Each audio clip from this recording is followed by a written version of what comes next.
دیگر پینل ناظرین ہمارے ساتھ موجود ہے، ان سے انہی تمام معاملات پر بات کرتے ہیں۔ ہاشمی صاحب، آپ کے خیال میں ایک پہلے ہی ماجرائی چل رہی تھی، ڈویژن عدلیہ کے اندر موجود ہے، اس وقت حکومت بھی ایک حصے دار کے طور پہ سامنے آئی ہے، جو آپ کے وزراء کی طرف سے، عہدیداروں کی طرف سے بیانات سامنے آ رہے ہیں، آپ نہیں سمجھتے کہ اس سے مزید صورتحال کشمکش کا شکار ہوگی اور اس سے مزید جو تناؤ ہے اس میں اضافہ ہوگا؟ بسم اللہ الرحمن الرحیم۔ میں یہ سمجھتا ہوں کہ کوئی ماہداری نہیں تھی، کوئی وجوہات نہیں تھی۔ چیف جسٹس صاحب نے اس محاذ کو آن کیا، شاید وہ چاہتے ہیں کہ ہر وقت محاذ رہے۔ جب فائز عیسیٰ صاحب نے ایک بات کی اور جب بل آلریڈی پاس ہو چکا ہے تو پہلے اس کو ڈیسائیڈ کرنا چاہیے تھا، جسے آپ نے اسٹے کر کے روک دیا اس پروسیڈنگ کو۔ آپ اس کو ڈے ٹو ڈے ہیئرنگ کرتے اور کر کے اس کو ونس فار آل اس کو ڈیسائیڈ کر لیتے کہ یہ بل ایڈمیٹیبل ہے یا نہیں ہے، اور کیا آپ کو اختیار ہے اس بل کو ایک سائڈ کرنے کا کہ نہیں ہے، کیونکہ پریکٹس اینڈ پروسیجر بل جو ہے یہ وکیلوں کی خواہشات تھی، اور ان کے ایما پہ انہوں نے پارلیمنٹیرینز کو اور گورنمنٹ کو یہ کہا تھا کہ یہ بل آنا چاہیے، اور اس میں ماضی کے جو ججز تھے ان کی بھی خواہشات تھی اور حال کے بھی ججز کی خواہشات ہیں۔ آپ اس کو اسٹے کر دیتے ہیں اور اس کے اوپر کوئی کارروائی نہیں ہونے دیتے ہیں، آپ اپنا جو اختیار ہے اس کو برقرار رکھتے ہیں، تو یہ سب سے بڑا ڈسپیوٹ ہے۔ دوسری بات، لیکن وہ جو دھڑے بندی ہے ہاشمی صاحب، اب اس وقت کھوسا صاحب اور اعتزاز احسن صاحب وہ بھی سینئر قانون دانوں میں سے ہیں، تو ان کا یہ خیال ہے کہ پہلے اس چیز کا فیصلہ ہونا چاہیے کہ سویلین کا ملٹری کورٹ میں ٹرائل ہو یا نہیں، تو پھر اب کس کی بات مانی جائے؟ دیکھیے، اعتزاز صاحب تو ہمیشہ ہی ڈسپیوٹڈ بات کی ہے، ان کو جہاں پہ کچھ نظر آ جائے، بہت ادب کے ساتھ کہوں گا کہ ابھی عمران خان صاحب کے دور میں پی ٹی آئی کی حکومت میں جو سویلینز کی ٹرائل ہوئی ملٹری کورٹ کے اندر، تو کیا اس وقت اعتزاز احسن صاحب کی ضمیر سو رہا تھا، یا اس ملک میں نہیں تھے، یا اس کچھ وقت کے لیے وہ قانون دانی تھے؟ ٹرائل بھی ہوتا رہا، اور پھر اس سے ماضی میں اگر آپ چلے جائیں تو کیا اعتزاز صاحب اس وقت سو رہے تھے جب بلوچستان میں مسنگ پرسن تھے، ان کی انسانی حقوق نہیں تھی؟ سندھ میں، کراچی شہر میں ہزاروں لوگ ڈس اپیئر ہوئے اور بہت ہزاروں لوگوں کی ہلاکتیں ہوئی، اور یہاں بھی ملٹری کورٹس بنے تھا 98 میں، انہوں نے تو کبھی بات نہیں کی۔ کیا کے پی میں انہوں نے اس طرح کی کوئی بات کیا؟ یہ جب ان کے اپنے عزیز و قریب یا برگر فیملی جب آتی ہے سیاست کرنے کے لیے، اور وہ فیشن کے طور پہ اداروں کو نشانہ پہ لیتے ہیں اور وہ سمجھتے ہیں یہ ان کا فنڈامنٹل رائٹ ہے، یہ کس کی طرف اشارہ آپ کا ہاشمی صاحب؟ ذرا تھوڑی وضاحت بھی کر دیں۔ نہیں، میری تو اشارہ ان سب کی طرف ہے جنہوں نے، دیکھیں ہم سیاست کرتے ہیں، ہم دہشت گردی نہیں کرتے، جنہوں نے پاکستان کو دہشت گردی کا مرکز بنا لیا۔ آپ ایک بات بتائیں، اعتزاز صاحب اور لطیف کھوسا صاحب 2 دن پہلے پی ٹی آئی کے چیئرمین سے جا کے ملتے ہیں، اور 2 دن بعد آ کر کے وہ ملتے ہیں۔ لیکن اب کسی کی ملاقات پہ تو آپ پابندی اعتراض نہیں کر سکتے، اب وہ ظاہری بات ہے اگر ہم خیال گروپ ہے تو انہوں نے ملاقات بھی کرنی ہے، انہوں نے حکمت عملی بھی طے کرنی ہے کہ کیا کیا جائے۔ تو کیا حکمت عملی چیف جسٹس کے ساتھ مل کر کے طے کریں گے؟ وہ یہ کوشچن ہے، ان کی اپنی کریڈیبلٹی ڈاؤٹ فل ہو گیا، اور پھر طریقے سے کہہ دیا کہ آپ اس کو پروسیڈ نہ کریں، تو یہ تو ڈاؤٹ فل ہے۔ موجودہ بینچ بھی کوشچنیبل ہے، یہ کوشچنیبل ہے، اور جب آپ کے اپنے، میں نہیں کہہ رہا ہوں سر، آپ کے اپنے بردر جج کہہ رہے ہیں، اور اس سے پہلے گلزار صاحب کے زمانے میں، ایون کھوسا کے دور میں، یہ امپورٹنٹ پوائنٹ ہے جناب، یہ آپ بالکل ٹھیک کہہ رہے ہیں ہاشمی صاحب کہ یہ جو ساتھی ججز آپس میں دوسرے سے عمر عطا بندیال صاحب نے اپنے ٹینیور میں کوئی فل کورٹ نہ ریفرنس کیا، نہ کوئی میٹنگ کی، نہ کوئی بینچ بنایا، نہ کسی کو کنسلٹ کیا، یہ ایک ڈکٹیٹریل رجیم کے طور پہ اس کو چلا رہے ہیں۔ تو آئین اور قانون میں اس کی گنجائش نہیں ہے، اور یہ وکلا برادری، لیگل فریٹرنیٹی، یہ ہماری حکومت کی تو خواہش نہیں تھی پریکٹس اینڈ پروسیجر بل، یہ تو وکلا کی خواہشات پہ یہ بل بنایا گیا اور اس کو پاس کرایا گیا۔ ٹھیک ہے عامر رضا صاحب، آپ کے خیال میں یہ جو محاذرائی چل رہی ہے، ایک تو اس کا اختتام کہاں پر ہوگا، اور ہم پہلے ہی انصاف کی فراہمی میں پاکستان کا کیا نمبر ہے سبھی جانتے ہیں، اس سے مزید معاملات خرابی کی طرف نہیں جائیں گے؟ ظاہر ہے کہ محاذرائی نہیں ہونی چاہیے، یہ تو ہر آدمی کہے گا، ہر باشعور پاکستانی کہے گا، لیکن بڑی دلچسپ بات ہے کہ آپ دیکھیں کہ جو پروسیجر کا بل ہے وہ بدنیتی کے ساتھ لایا گیا تھا۔ اس کا مقصد یہ تھا کہ سٹنگ چیف جسٹس، اور یہ کوئی پہلے چیف جسٹس نہیں جو اس اختیار کو استعمال کر رہے تھے، ایک پوری تاریخ ہے، لوگ ہمیشہ سے کرتے رہے۔ تو اچھا، جب آپ بدنیتی سے کام کرتے ہیں اور اس میں حکومت کی ایما ہوتی ہے تو پھر لگتا ہے یہ کہ عدلیہ جو ہے تقسیم ہو گئی یا اس کو کرایا گیا تقسیم۔ ہم یہ دیکھتے ہیں کہ جتنا اس دور حکومت میں سپریم جوڈیشری کے خلاف توہین عدالت کے معاملات اٹھے ہیں، وہ پاکستان کی تاریخ اس کی نظیر نہیں ملتی، اور اس کے باوجود عدالت نے ایک ریسٹرین کا مظاہرہ کیا۔ اب یہاں پہ جو بحث طلب بات ہے وہ یہ کہ جی ایک پبلک انٹرسٹ کیس ہے کہ جی فوجی عدالتیں جو ہیں اس میں سویلین کا ٹرائل ہو یا نہ ہو، اس میں ہمیں پتہ ہے کہ بڑا تقسیم کیا وہ اوپینین ہے، بہت ایک حساس معاملہ ہے۔ ہمارے ادارے سمجھتے ہیں کہ جو کچھ ہوا اس دن ناقابل معافی ہے، بہت افسوسناک ہے، بالکل صحیح بات ہے، نہیں ہونا چاہیے تھا، انپریسیڈنٹڈ ہے پاکستان کے اندر۔ لیکن ریاست جو ہوتی ہے وہ بہت سارے کاموں کے اندر جو ہے جذباتی نقطہ نظر نہیں رکھتی ہے، وہ آئین و قانون کے مطابق کرتی ہے۔ تو جہاں پر آپ دیکھتے ہیں کہ ایک اوپینین یہ ہے کہ جناب ان لوگوں کا ٹرائل فوجی عدالتوں میں ہو جس کے حق میں بہت سارے لوگ آواز بلند کر رہے ہیں، اسی طرح کی آوازیں جو ہیں سول سوسائٹی کی وہ کہہ رہے ہیں کہ نہیں جناب یہ نہیں ہونا چاہیے۔ اب اس کی وہ مثالیں دیتے ہیں، میں آپ کو اگر تھوڑا سا مجھے آپ 2 منٹ دیجیے گا، آپ یہ دیکھیں کہ جو یہاں پہ کہا جا رہا ہے کہ جی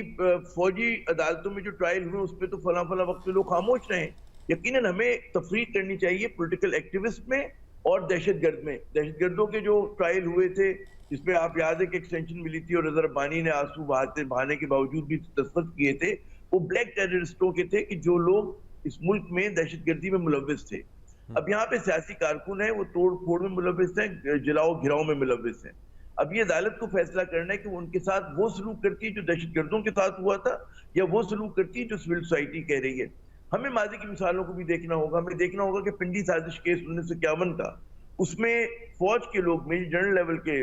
میجر جنرل اکبر خان تھے، میجر اشتیاق تھے، فیض احمد فیض تھے اور بہت سارے بڑے لوگ تھے، سجاد ظہیر، بڑے بڑے نام تھے۔ وہ تھا کہ جی فوجی انقلاب برپا کرنا ہے، لیاقت علی خان کی حکومت کا تختہ الٹنا ہے، ٹھیک ہے نا، فوج میں بغاوت ہو رہی تھی۔ وہ ٹرائل کہاں ہوا تھا؟ وہ سویلین ٹریبونل کے اندر ہوا تھا۔ پھر آپ یاد کریں کہ جو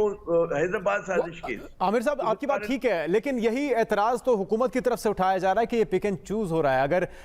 سویلینز کا فوجی ٹرائل نہیں ہو سکتا تو وہ پھر پہلے بھی نہیں ہونا چاہیے تھا، اور اگر پہلے ہوا ہے تو پھر اب کیونکہ یہ ایک اسپیسیفک پارٹی اس میں ملوث ہے تو اسے فائدہ پہنچانے کے لیے اب اس پہ اعتراض کیا جا رہا ہے، تو وہ کہہ رہے ہیں کہ اس نظام انصاف کو وہ تسلیم نہیں کریں گے، اس پہ عمل بھی نہیں کریں گے۔ پورا مجھے ذرا سا میں پوائنٹ دے دوں کہ سویلین وہ ہوا تھا، ٹرائل ہوا تھا، پھر اس کے بعد ہوا، میں بھی آ رہا ہوں آپ کے پوائنٹ پہ، پھر اس کے بعد ہوا حیدرآباد کیس ذوالفقار علی بھٹو کے زمانے میں، ہمارے 4000 سے زیادہ لوگوں کو شہید کیا گیا تھا پاکستان آرمی کے، ٹھیک ہے نا، نیب کی لیڈرشپ ملوث تھی۔ حیدرآباد ٹریبونل ذوالفقار علی بھٹو نے کہاں چلایا تھا؟ سویلین کورٹ میں چلا تھا، اٹ واز اے سویلین۔ پھر اس کے بعد یہ نواز شریف صاحب کا طیارہ ہائی جیکنگ کیس، مشرف صاحب سٹنگ آرمی چیف کا طیارہ وہ چاہ رہے تھے بھارت میں لینڈ ہو، کہاں پہ ٹرائل ہوا تھا؟ سویلین کورٹ میں ہوا تھا۔ ان لوگوں کا ٹرائل دہشت گردوں کا ہوا کہ جو عدالتوں پہ سرو و رسوخ استعمال کر سکتے ہیں، جو القاعدہ کے اور کہتے ہیں تحریک طالبان کے اور جو دیگر دہشت گرد تنظیموں کے لوگ تھے، کیونکہ وہ نہال ہاشمی جانتے ہوں گے، بہت اچھی طرح ہمارے دوست ہیں، یہ واقف ہوں گے کہ جی وہ ججز کو ڈرایا کرتے تھے، وہ گواہوں کو ڈرایا کرتے تھے۔ لیکن عامر صاحب یہ اس سچویشن میں اب جبکہ دھڑے بندی ہو چکی ہے، عدلیہ کے اندر بھی ڈیویژن ہے، کس کے فیصلے کو سچ مانا جائے گا، کس کے فیصلے کو اوتھینٹک مانا جائے گا، یہ بھی تو ایک بڑا سوال ہے۔ میرے دوست فیصلہ میں اور ہاشمی صاحب نہیں کر سکتے، یہ تو معزز عدالت نے کرنا ہے فیصلہ۔ میں تو صرف آپ کو ایک تناظر دے رہا ہوں بطور اینالسٹ کہ مجھے پتا ہے کہ جی ہماری فوج بہت دکھی ہے، ہم سب دکھی ہیں کہ 9 مئی کے واقعات نہیں ہونے چاہیے تھے، مگر ساتھ ساتھ ہمیں تاریخ بتاتی ہے کہ یہ کچھ ہوا تھا جو میں نے آپ کو مثالیں دی۔ تو اس میں پھر ایک اور اس کے خلاف آرگومنٹ ہے، وہ لوگ یہ کہتے ہیں کہ جناب ایک سیاسی جماعت کے لوگ ملوث ہیں، کارکن ملوث ہیں، آپ ایک ہمارا ریاستی ادارہ ہے، اس کو ان چیزوں سے دور رہنا چاہیے، اس کو بلا وجہ گھسیٹا، غلط کیا، قابل مذمت بات تھی، فوج کو متنازع نہیں بنانا چاہیے لیکن بنایا گیا۔ اب فوج اگر انہی لوگوں کا ٹرائل کرے گی تو ایک متنازع فیصلہ ہوگا کہ why not get them punish through the civilian court. Civilian court کو آپ امپاور کریں، ان کو انویسٹیگیشن پہنچائیں، یہ ایک بڑا سالڈ آرگیومنٹ ہے اور اس میں کوئی وہ نہیں ہونا چاہیے۔ یہاں پر یہ ایک عجیب و غریب منطقہ کہ توہین عدالت کھلا ہو رہی ہے، اور حکومت وقت جو ہے یہ چاہتی ہے کہ سیاسی مقاصد کے لیے پاک فوج کو استعمال کرے، تو یہ اس چیز میں بجائے کہ آپ ذرا سا ایک کہتے ہیں نا کہ وہ بات کریں، ٹھنڈے لہجے میں بات کریں، آپ یہ کہیں کہ نہیں جی فوج اپنا بنیادی کردار ادا کرے، یہ سویلین جوریڈکشن ہے، ہم لوگ یہ کام کر دیں گے، آپ کریں یہ کام، مگر وہ چاہتے ہیں کہ جناب ایک ایسی جماعت جو کہ کل تک حزب اقتدار میں تھی اس کو ایک ادارے کے سامنے لا کے کھڑا کیا جائے، تو یہ میرے خیال میں پورا گیم پلان ہو رہا ہے جو کہ میرے خیال میں اچھا نہیں ہے اس ملک کے لیے۔ ہمیں گبول صاحب ٹھیک ہے، گبول صاحب آپ ایگری کریں گے عامر ضیاء صاحب کی بات سے، اور ساتھ میں یہ جو نامزد اور موجودہ چیف جسٹس کے درمیان یہ محاذ آرائی ہے، اس کا نتیجہ آپ کے خیال میں کیا نکلے گا؟ دیکھیے عامر ضیاء صاحب نے ایک بہت ان ڈیپتھ انالیسس دیا اینڈ ایک ہسٹوریکل پرسپیکٹو دیا. انہوں نے شہید ذوالفقار علی بھٹو صاحب کے بھی جو وقت کے ایشوز تھے ان کو بھی ہائی لائٹ کیا, اور جہاں تک مجھے پتہ ہے موجودہ پاکستان پیپلز پارٹی کی قیادت بھی principally against the trial of civilians in military courts, but I think at the end of the day سب نے آئی گیس یہ ہونے دے رہے ہیں پولیٹیکل پارٹیز, بیکاز ایک انپریسیڈنٹڈ سچویشن کریٹ ہو گئی تھی آفٹر 9 مئی کے جو انسیڈنٹ تھے, اور پاکستان آرمی اور آئی ایس پی آر کا جو ایک پریس ریلیز تھا اس نے اس چیز کو ہائی لائٹ کیا تھا کہ ایک بلیک ڈے کے تحت اس دن کو دیکھا جا رہا ہے, اور دنیا کی ہسٹری میں شاید ہی کہیں ہوا ہو کہ ایک ملک کے اپنے سٹیزن ملک کے آرمی کے خلاف, ان کے آرمی کے انسٹالیشن کے خلاف, وردی والوں کے خلاف اس طرح سے انہوں نے اقدام اٹھائے ہو. تو اس کے بعد ایک بہت سینسیٹیو سچویشن بن گئی تھی, اور آپ نے بھی بہت اچھی طرح سے ہائی لائٹ کیا اس ایشو کو کہ اس وقت عدلیہ خود ٹوٹ پھوٹ کا شکار ہے. آدھے ججز ایک طرف ہیں, دوسرے آدھے ججز دوسری طرف ہیں, تو اور ہم نے ریکارڈ بھی دیکھا ہے جوڈیشل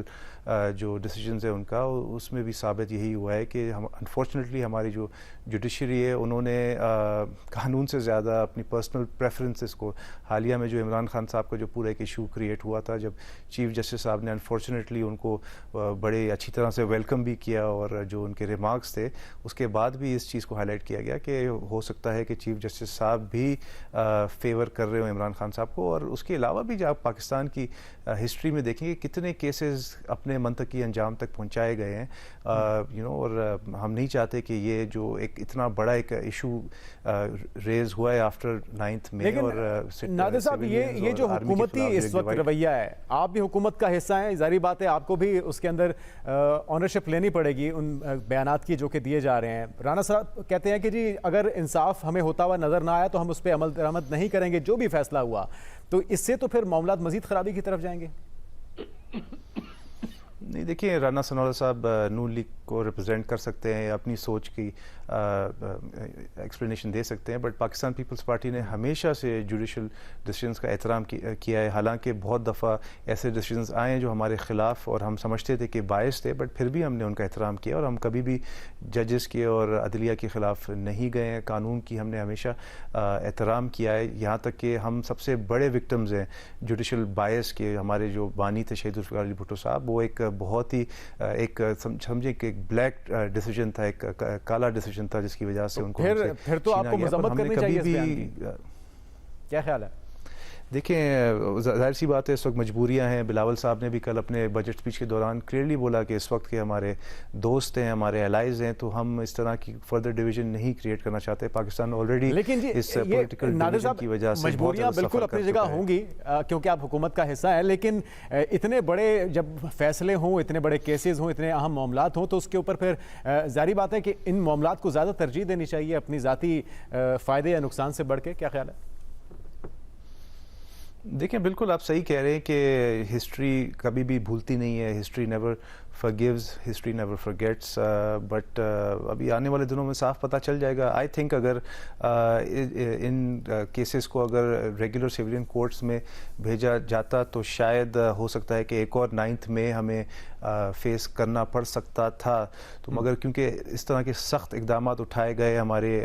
ملٹری کی طرف سے, ہمارے آرم فورسز کی طرف سے, اس کے بعد آئی تھنک سچویشن تھوڑی سی کنٹرول ہوئی ہے. ورنہ unfortunately Pakistan any thing was possible, کچھ بھی ہو سکتا تھا, اینڈ ہم نہیں افورڈ کر سکتے کہ پاکستان کو فردر نقصان پہنچایا جائے. اس وجہ سے آئی گیس کبھی کبھار خاموشی کو اگریمنٹ کے تحت لیا جا سکتا ہے, بٹ اٹس ناٹ نیسسری کہ اگر خاموشی ہے تو ہم اگری بھی کر رہے ہیں.